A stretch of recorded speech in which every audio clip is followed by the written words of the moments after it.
Hey everyone, me Kevin here. In this video, we are going to react to what Dr. Fauci just said, which is an indication that there could be another big and major market mover coming our way. Obviously, today the stock market has been a little kooky. We have literally seen recovery stocks skyrocket 20 to 50% instantly on the announcement that Pfizer's vaccine is not only getting ready to apply for the FDA's emergency use authorization, but that it's almost or potentially even over 90% effective, which is way higher than the 50% the FDA requires to give a vaccine approval, which is kind of weird that it's so low. But anyway, most of these virus vaccines are like 65 to 75% effective. So 90%, this is like a straight up home run, as long as, of course, it's safe.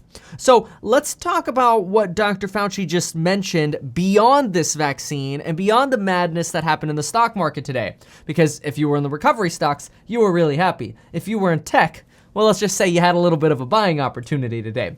Which, by the way, my last video, I outlined a little bit about my thoughts of which stocks to buy going forward. I did some stock buying today, so check out that video to get an exact sort of breakdown of what to look at. In the meantime, let's go ahead and pull up exactly what was said. And of course, remember, you can always use that amazing Black Friday month coupon code to join the amazing courses I have linked down below, which get you into my private live streams where you can ask me direct questions about your real estate, your stock, or any kind of questions you have regarding money. Because after all, I don't care if you're on the left or you're on the right. My goal is to help you make money. So use the largest coupon code we've ever had before down below in the link. So let's get going on this. Keep in mind, they're going to start by talking about the Pfizer vaccine, but that's not actually the big market mover. Let's let them talk about Pfizer, and then we'll get into the market mover, and then I'll add commentary. Of a deal potentially is this news?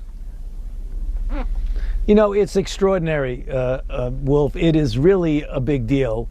Now, obviously, we need to go over the details of the data, but this is a highly reputable company that has extensive experience in the development of countermeasures, including vaccines. And the Data and Safety Monitoring Board, which is the independent board that I've spoken to you about often, that independently looks at the data, has come up and told us that we now have a vaccine that is more than 90% effective. So the process now is to go over in great detail. There's still some questions about, the durability of the effect, about how effective it is in the elderly versus younger people.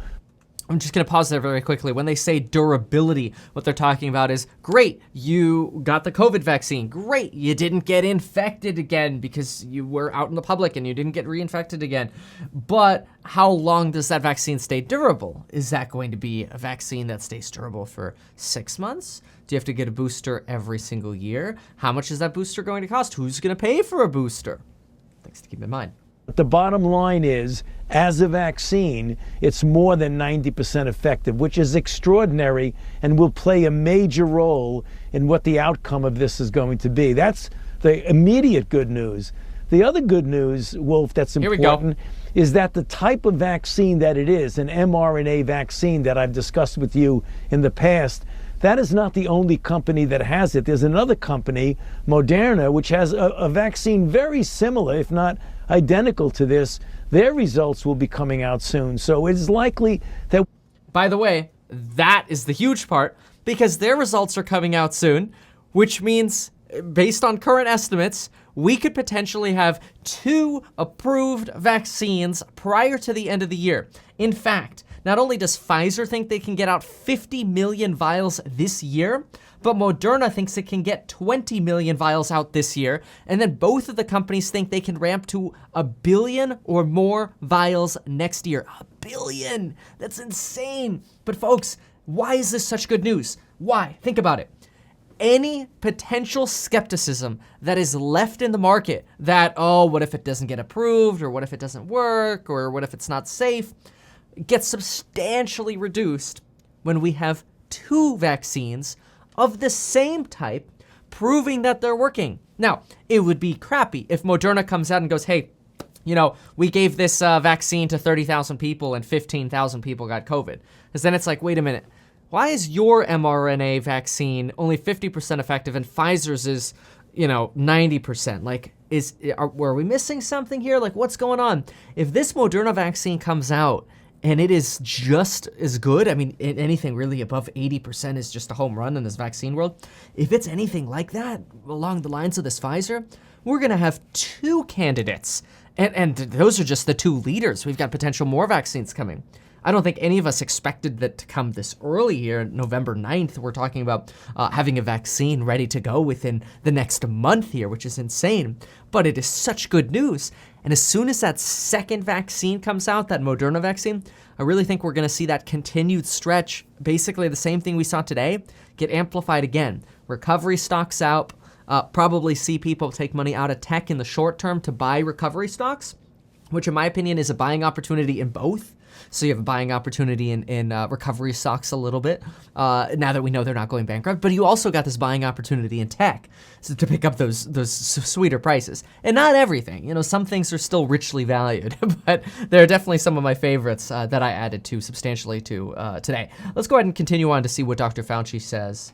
We're going to have more than one vaccine that's effective. And the particular protein that was used, the spike protein of this particular virus, was the object, as it were, of the immune response, what we gave to people to induce that immune response. The fact that that worked with this vaccine harbors very well for future vaccines against COVID. So the news is really good all the way around. This is something that we should really feel good about. But I want to make sure people understand is that it's good because we know there's light at the end of the tunnel, but that doesn't mean that we're going to give up the important public health measures that we continually still have to do every single day. Now, I do want to quickly mention that Joe Biden did announce his plan to combat COVID today. He also announced his 12-member coronavirus task force. Obviously, Joe Biden is currently, by the media at least, being deemed the president-elect. That makes half of us very happy and half of us very upset. I'm not here to argue the politics of that, but I am just going to give you a quick little note that Joe Biden's plan does include doubling testing and a universal mask mandate. So you would be required to wear a mask essentially anywhere you go in public or when you're around other individuals. Now, keep in mind, and I've said this many times before, but I still get comments that maybe I'm not being as clear as I should be, so I want to be very, very clear. Masks have this bad reputation, in my opinion, because we don't differentiate types of masks. If I want to protect myself guaranteed, I could put on a face shield P100 respirator, which is like almost 100% effective at protecting yourself. These things are so freaking good. If you want something that's not as extreme, the N95s are like 90 to 95% effective at protecting yourself. Surgical mask, like 65% effective, 60 to 65% effective at protecting yourself. Regular cloth masks, it is true. They're good at eliminating sort of the trajectory of when you breathe and expel potential virus particles. They don't necessarily protect you terribly well, though. That's why we suggest, the country and experts suggest if everybody wears masks, then potentially we can reduce the spread of COVID. In fact, national experts have said if we all wore masks, we could save as many as 60,000 lives over the next few months as we get through the winter period here. Some estimates have been higher in lives saved, some have been less. A lot of these estimates vary based on what percentage of people end up wearing masks. But if you wanted to know more about the, some high quality masks or something, if you were into something like that, do check out the video that I made on masks. I also break down the exhale valves and some issues that some masks cause. But let's go ahead and how to solve that, right? But let's keep watching what Fauci says here. Even if the vaccine, Dr. Fauci, does get approved, it needs to be, we're told, stored at an extremely low temperature. People need to take 2 doses within, 4 weeks or so apart. What are the biggest challenges to actually getting enough people vaccinated so that all of us can return to normal life? Well, there are challenges there. There are logistic challenges, supply chain challenges. We have a very important effort that's been assigned specifically to that. Part of that Operation Warp Speed, there's the scientific aspect of it, which is led by Moncef Slaoui. And then there's the logistic aspect that's led by General Gus Perna. And he has been working full time to make sure that the logistics of getting this distribution will go smoothly.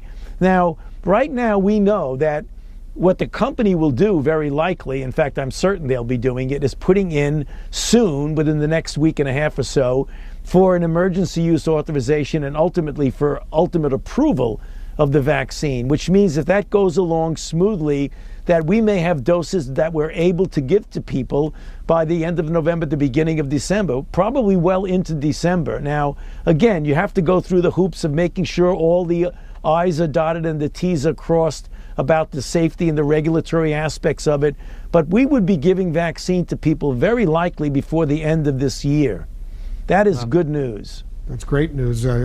Yeah, we're going to pause Fauci there. So let's just quickly recap what we've got here. Basically, we could see, we know the news on Pfizer is great, but the fact that we could see the Moderna one actually end up releasing their data, and if it comes out positively, we could see Moderna releasing their vaccine by the end of the year, and it's the same type of vaccine, the mRNA vaccine, as Pfizer, which gives us a lot of hopium, which can sometimes be dangerous, right? We don't want to get too high on hopium here, so keep some cash around. But to me, this is a phenomenal sign. I mean, we just got a lot of good news lining up. And a lot of us right now are pointing around going, okay, where's the bad news? Because things are too good right now in terms of the vaccine front. Now, the election, we won't go there, okay? Again, this is supposed to be about money. The whole channel is about money. So I will continue on my quest to stay in the middle. Hopefully, you can continue your quest of buying stocks if you have not yet. Get in the market. And hey, thank you so much for watching. And folks, we'll see you next time.